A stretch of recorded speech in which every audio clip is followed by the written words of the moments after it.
charla se llama Suéltame pasado. Como ven, dice cuando la historia explica la estadística. Voy a tratar de convencerlos en estos 18 minutos de que tenemos que, para explicar la situación educativa actual, hay veces que hay que mirar para atrás. Pero me gustaría empezar con una paradoja. ¿Por qué el país más igualitario de América Latina en distribución de ingresos no logra traducir su matriz igualitaria en el plano educativo? Para eso me gustaría empezar con los datos estilizados. ¿Qué sabemos? Bueno, en primaria sabemos que tenemos 100% de cobertura hace más de 60 años. Tenemos un buen desempeño en la región en las pruebas de evaluación de aprendizajes que hace UNESCO. De hecho, por ejemplo, en matemáticas, en la prueba de sexto año, estamos en el segundo lugar de América Latina, por fuera de Cuba, que fue la que se despegó en esa evaluación. Pero cuando analizamos la distribución del aprendizaje por el origen social de los niños, encontramos una desigualdad pronunciada. ¿Qué pasa en secundaria? En realidad tenemos problemas de culminación del ciclo medio. Cuando hacemos comparaciones internacionales y vemos qué le pasó a Uruguay en el último tiempo, vemos de que hemos perdido posiciones en el terreno internacional. La segunda cuestión que sabemos es que la prueba PISA que se hace a los 15 años, independiente del grado que cursen los estudiantes, no han habido cambios significativos en cómo le fue a Uruguay desde la primera vez que participó en el 2003 hasta la última en el 2012. Y encontramos una desigualdad de aprendizajes por origen social muy relevante. ¿Qué pasa con la asistencia al sistema educativo? Como ven, acá cuando se agranda el signo de pesos, quiere decir mayor poder de ingresos.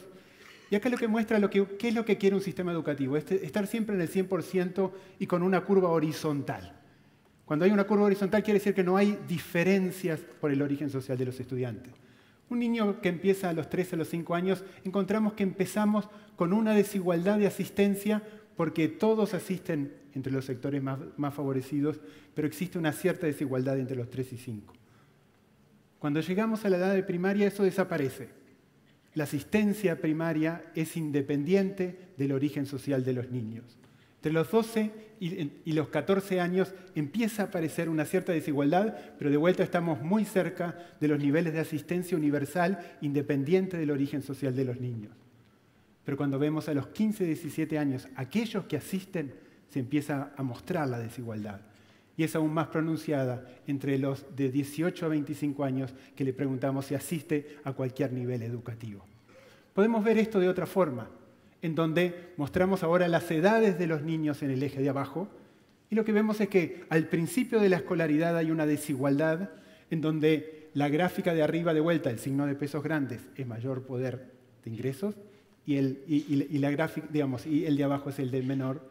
Vemos que hay una desigualdad al inicio, se iguala todo en las edades correspondientes a primaria y empieza una desigualdad que empiezan las curvas a separarse, al punto de llegar al final con una desigualdad muy pronunciada. ¿Qué pasó entre el 2006 y el 2012? ¿13? Bueno, ha aumentado la asistencia entre los de menores ingresos, pero la estructura de desigualdad se mantiene.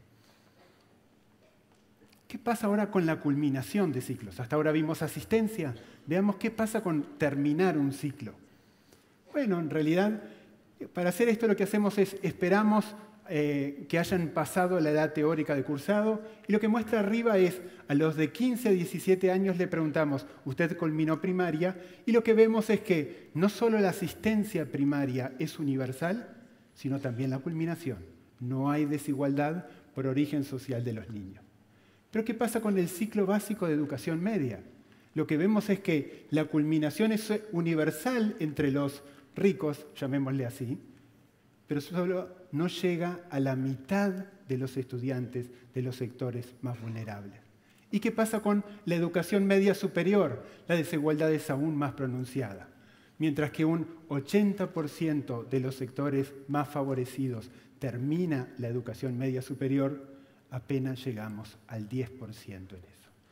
Entonces, ¿qué es lo que pasa? Si lo queremos ver qué pasó durante los últimos años, lo que vemos es que aumentó un poco, pero la estructura de desigualdad se ha mantenido. Entonces, resumiendo, ¿qué sabemos? ¿todo niño que va a asistir al sistema educativo uruguayo va a terminar primaria? 2/3 de una generación va a terminar el ciclo básico, pero un poco más de 1/3, o sea, el 40%, va a estar en condiciones de seguir hacia la educación terciaria. Esta es la visión de generaciones que pasan por el sistema educativo. Y esto efectivamente es un problema. Recuerdo cuando Pedro Montt, un especialista chileno, en el 2009 vino a un seminario que se organizó en Uruguay. Cuando vio las cifras de Uruguay, primero dijo, están equivocados, me dieron el país equivocado, estas no pueden ser las cifras de Uruguay. Y en realidad dijimos, no, hicimos bien los procesamientos y efectivamente son las cifras de Uruguay. Y la segunda cuestión, me acuerdo cuando estaba mirando las cifras, dijo, ya sé por qué ustedes no tienen examen de ingreso a la universidad, porque seleccionan antes. Y a mí eso me quedó resonando, y en realidad ahí empieza una cuestión de lo que quiero conversar con ustedes, y es el problema de origen. ¿Por qué existe esa diferencia en primaria, que tenemos egreso universal, y en educación media, que no tenemos egreso universal? Y para eso tenemos que ver el origen de las instituciones. Primaria empezó con una vocación universalista para que todos los estudiantes puedan ingresar en un país muy diverso. En cambio, la educación media, hay que recordar su origen, que empezó como una sección de la universidad para cerrar el ciclo entre los que terminaban primaria y querían llegar hacia los estudios terciarios. De hecho, ese origen universitario ha permeado la estructura de cómo concebimos el liceo. Y nosotros al liceo nos parece que es natural que hayan exámenes y previaturas. Lo cierto es que la estructura de exámenes y previaturas es una estructura universitaria que bajó al sistema de educación media. Y en realidad es una estructura selectiva. Y ese es parte del problema. Y en realidad lo que nosotros necesitamos ahora es una cosa que ya planteaba Julio Castro, que es, no pueden, la diferencia, en un artículo muy seminal que él escribió en 1949, repito, 1949, hablaba de la importancia de la coordinación entre primaria y secundaria. Y una de las cuestiones fundamentales que planteaba era, ahora necesitamos que el mismo mandato de que todos los estudiantes estén en la escuela, ahora estén en el liceo. ¿De acuerdo? En aquel momento se hablaba del liceo, no de educación media en sus distintos formatos.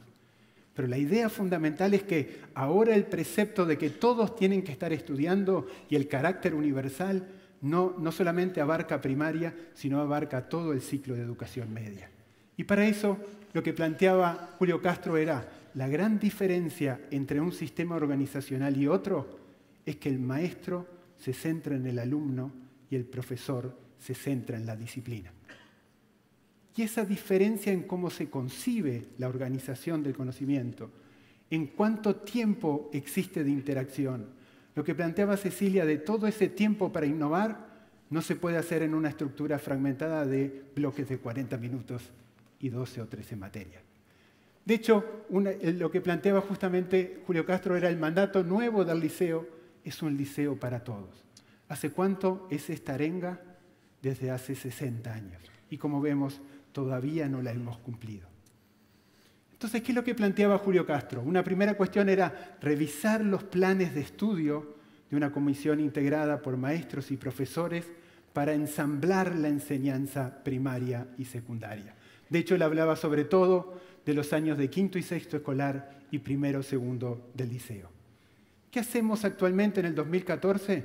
Podemos, yo soy el director de la División de Evaluación de Aprendizaje y lo que nosotros hemos hecho es hacer evaluaciones formativas de tercero a tercero, abarcando un ciclo más largo, pero para comprender la situación de que la comprensión lectora es un continuo entre lo que pasa en primaria y en media. No podemos hacer un currículum que una parte del currículum lo piensan unos profesionales y otros. Necesitamos continuidad de construcción de competencias hasta llegar al final. Y en realidad, si ustedes se fijan actualmente en la plataforma de evaluación de aprendizajes, esto es una de las pantallas, cuando un docente está en un grado y dice, yo soy, por ejemplo, maestro de sexto año, Él ve la prueba de quinto y ve también la prueba de primero liceo. Es muy importante esta coordinación vertical curricular para construir trayectorias largas. Por primera vez, en realidad, un docente de primero de liceo ve qué pasó con el resultado en actividades comunes que se presentaron en sexto. Y lo que necesitamos es una coherencia organizacional que trascienda la forma como los desconcentrados se organizan.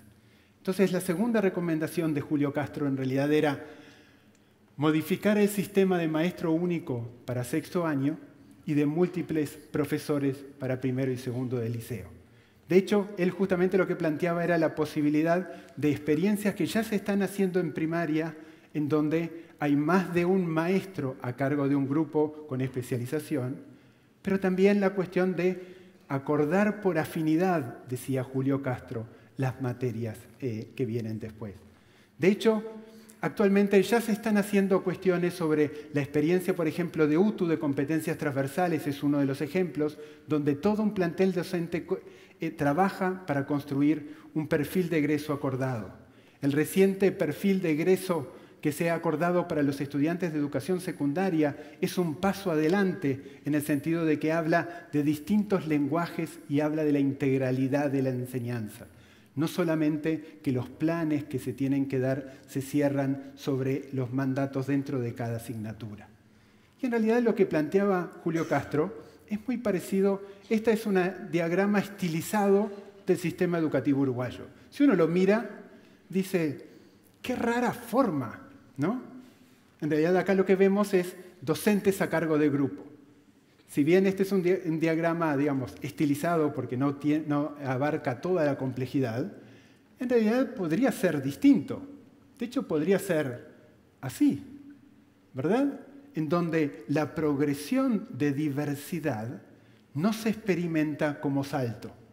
¿Qué es lo que nos pasa ahora? Este salto. Es raro ver un diseño curricular que tenga esta estructura.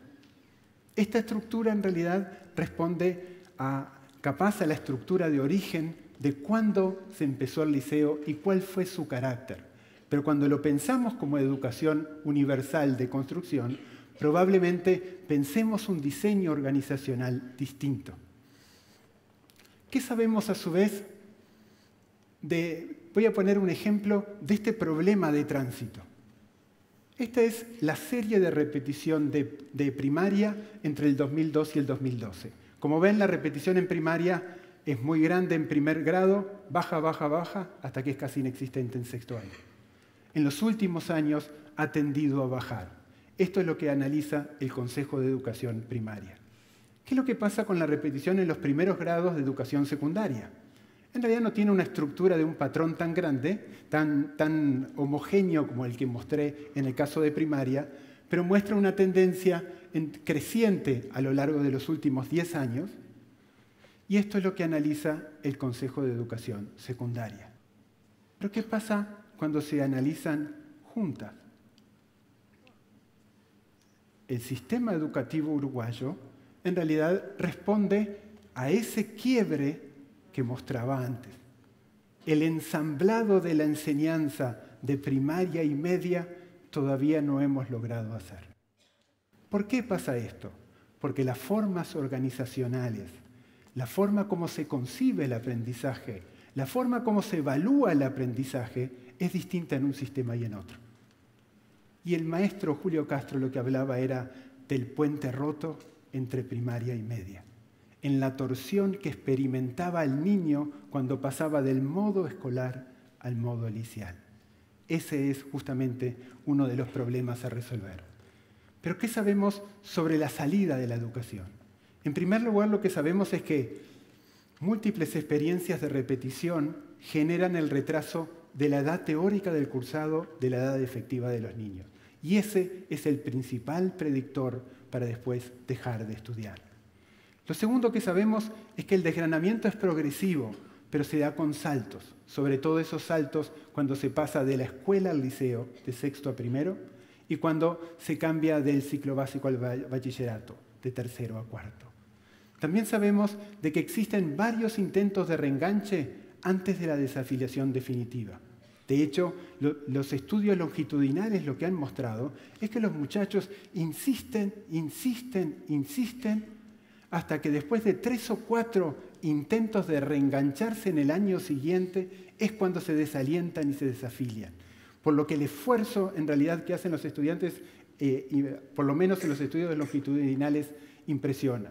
También sabemos que el costo, digamos, de la reinserción es muy alto una vez que se desafilian. Entonces, ¿qué es lo que nos pasa? Que para la mayoría de los estudiantes, su máximo nivel educativo va a ser educación media y para muchos de ellos incompleta. Por eso es necesario repensar la misión y la organización de la institución Liceo si queremos la meta de que toda una generación culmine el ciclo medio y que pase la adolescencia en instituciones educativas. Y hago énfasis en que el pase la adolescencia en instituciones educativas, aprendiendo cuestiones relevantes. Lo único que, el problema que tenemos es que el formato que hemos heredado del pasado, por eso tenemos que soltarnos de él, no conduce a este imperativo que ya estaba planteado desde hace un tiempo antes. Por eso yo creo que no alcanza con agregar apoyos al cursado para que una generación culmine sus estudios en el formato actual de educación media. Parte de nuestros problemas de origen es una tradición que, como se formó el liceo, que no hemos logrado renovar. Pero tenemos pistas para el cambio y me gustaría plantear 3 de ellas. La primera, necesitamos tener una visión del currículum integrado. Necesitamos un marco curricular común que defina las habilidades en forma progresiva, que podamos no sentir el salto cuando se pasa de un sistema a otro, que esté centrado en habilidades, en competencias y no en contenidos a enseñar. La segunda cuestión que obviamente necesitamos son instituciones educativas centradas en el alumno que puedan abarcar la diversidad de ritmos y de habilidades que tienen los estudiantes. En el formato de organización actual no estamos pudiendo cumplir este mandato. Y por último, lo que voy a plantear es lo de la exigencia para adelante. Para eso voy a poner un ejemplo de mi experiencia personal. Cuando yo fui a hacer mi maestría y mi doctorado a la Universidad de Austin, Texas, ya tenía 28 años, ya había publicado, ya había hecho investigación, ya había dado clase y estaba como la canción del cuarteto, ya firmé, ya fumé, ya hice todo. Los que venían del trayecto americano, en realidad, cuando empezaban el doctorado, venían de distintas disciplinas. Algunos habían hecho un bachelor en inglés, otros venían de otra rama científica, y cuando empezaba el programa de estudio y el profesor nos preguntaba, ¿cuál es tu proyecto de investigación?, yo lo podía articular muy rápidamente. A los muchachos que venían del trayecto norteamericano les costaba. Cuando terminó el doctorado, todos me pasaron. ¿Qué quiere decir eso? Y en realidad lo que quiere decir es que, ¿qué es lo que pasó al Uruguay? En primer lugar, lo que le pasó es que yo era uno de los sobrevivientes de ese sistema, que había llegado a esos niveles, de que podía armar cuestiones importantes sobre eso, pero la gran diferencia es que los que venían del trayecto, por ejemplo, de Estados Unidos, la mayoría, el 90% o el 80% de una generación culminó la educación media, los primeros años universitarios fueron para explorar su vocación y la acentuación de exigencia empezó en la maestría y el doctorado. A nosotros nos exigieron antes, de hecho, en el liceo, para seleccionar qué orientación queríamos. De hecho, yo estaba en sexto arquitectura y me dijeron, no, quiero hacer sociología, y me dijeron, tiene que revalidar historias de cuarto, historias de quinto, historia de sexto. Esa trayectoria de propedéutica, o sea, que estaba organizada para la universidad, es parte del problema que tenemos que cambiar. Y parte de ese problema que tenemos que cambiar me gustaría ejemplificarlo con la parábola de los 2 decanos. Yo digo que hay 2 tipos de decanos. Unos decanos que cuando uno entra a la universidad dice, si usted no sabe esto, esto y esto, no puede entrar a mi facultad. Y hay otros decanos, por el contrario, que dicen, Yo en realidad no necesito ningún conocimiento concreto cuando usted entre a mi facultad. Lo que necesito es que sea un buen lector, que escriba bien y que tenga ganas de aprender. El resto yo se los enseño. Y en realidad esos mensajes contrapuestos son los que llegan hacia la misión de la educación media. Y yo creo que la misión fundamental de la educación media es preparar para la vida y tenemos que salir de ese formato de organización hacia la universidad, donde las competencias tienen que hacerse hacia adelante. La idea de la exigencia para adelante quiere decir justamente eso, de que no solamente la educación media tiene que cambiar, sino también los estudios terciarios. ¿Por qué? Porque necesitamos más estudiantes universitarios. Lo que estamos mostrando es que de una generación solo un 40% está en condiciones de continuar. Ese es un desafío que sigue estando pendiente, en el cual invito a todos a involucrarse. Muchas gracias.